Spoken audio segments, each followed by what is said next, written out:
Jason Moorhouse, Arbory, Castletown Malew MHK, Year 3.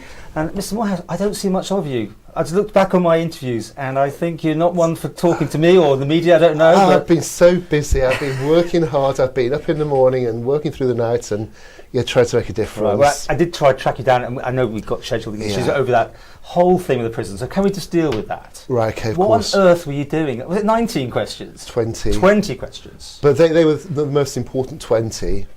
Oh, you had more? Oh, yeah. Okay. But yeah, I just wanted to focus on 3 areas. Who was responsible for making the decision, what legal advice was received, and what the impact would be.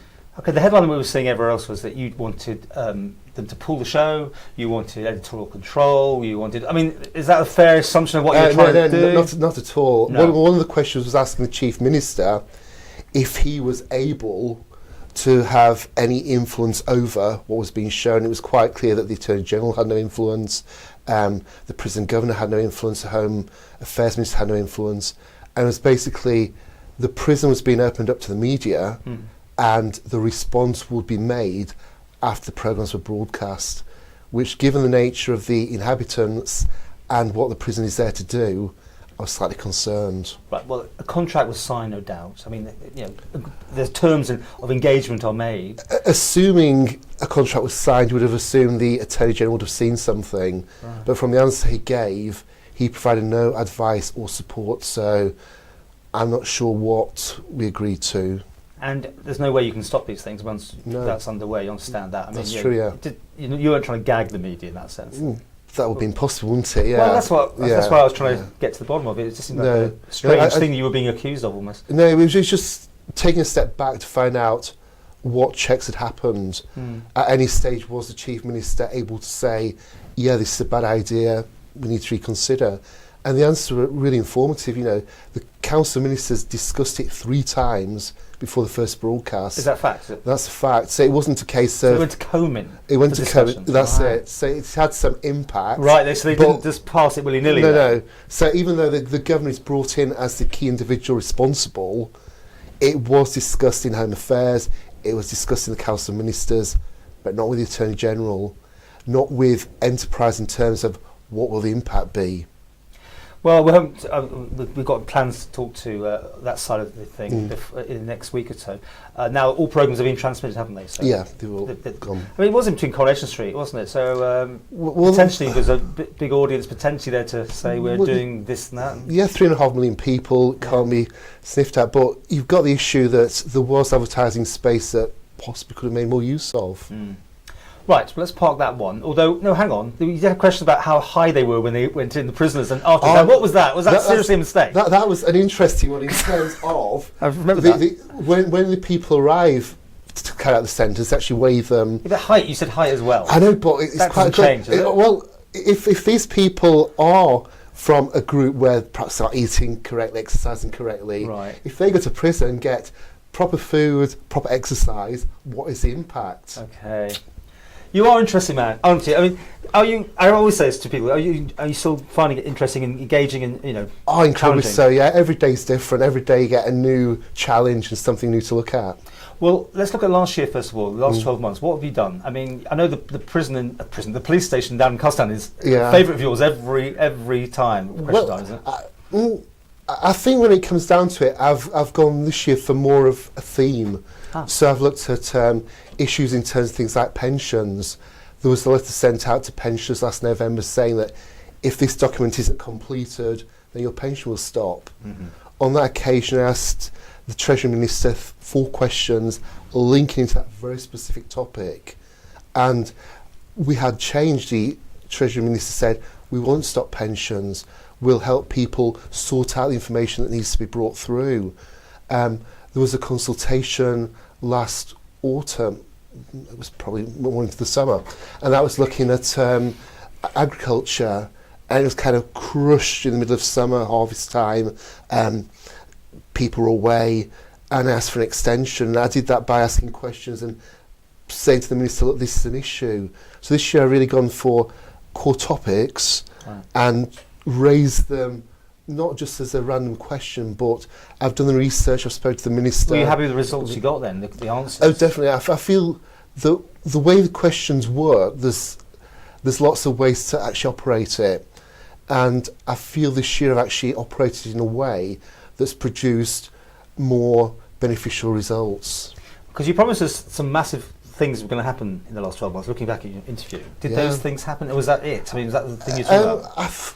I think when I spoke to you, very coded about it, so I didn't know what you were talking 12 about. months ago, I think it was basically, it was that halfway stage. I thought there were going to be more changes in terms of what was happening with Brexit, and we just seem to have had 12 months of interesting twists and turns. And that's, as we're recording these things, carries on, doesn't it? Definitely, yeah. Back to the police station, though, it's still coming up. It hasn't been resolved yet, although we're getting nearer to it. Are you frustrated still? I am really pleased that it's in the hands of the Manx people. We had a building that was going to be sold for a relatively small sum that anyone could have bought, potentially boarded it up, done anything with it. Do you claim that one as your thing that stopped it then? Your questions? The thing is, as an MHK, you're there to work with other people to get results, and with that we had questions, we had the motion, we worked together, and that's the best way of doing things. So yeah, I was on the pitch, was playing, and yeah, we won. But you keep asking questions because it hasn't yet quite been resolved. They don't know what to do with it yet. I mean, those are the next consultations. It's a technicality that the transfer is now based on a couple of legal things, but once that's out of the way, can't find out who owns which wall, I think. Well, we're down to that type of technicality, but we're almost there. The consultation is good though, because it's actually opening up possibilities. Because when it began, I had quite a clear idea of what I wanted it for. Go on, remind us what you wanted I it thought for. initially it would be good to actually have some 12 months of the year, 365 days or close to that, of tourist facility in Castletown, so people could go in, they could see things, they could actually experience. Oh, another museum, but I think they've said they don't want another museum. No, well, they've said they don't want one, but by going out to public consultation, what will they receive that comes back saying, this is something slightly different, this would work given... The best one I'm hearing is the police museum. Have you heard that one? That is an interesting one, Because it was a police station. Oh, yeah. That's an interesting idea. Yeah, and there are kind of people around who were kind of key for that element of Manx history who could be involved and make that really work. So that, and just the tourist information.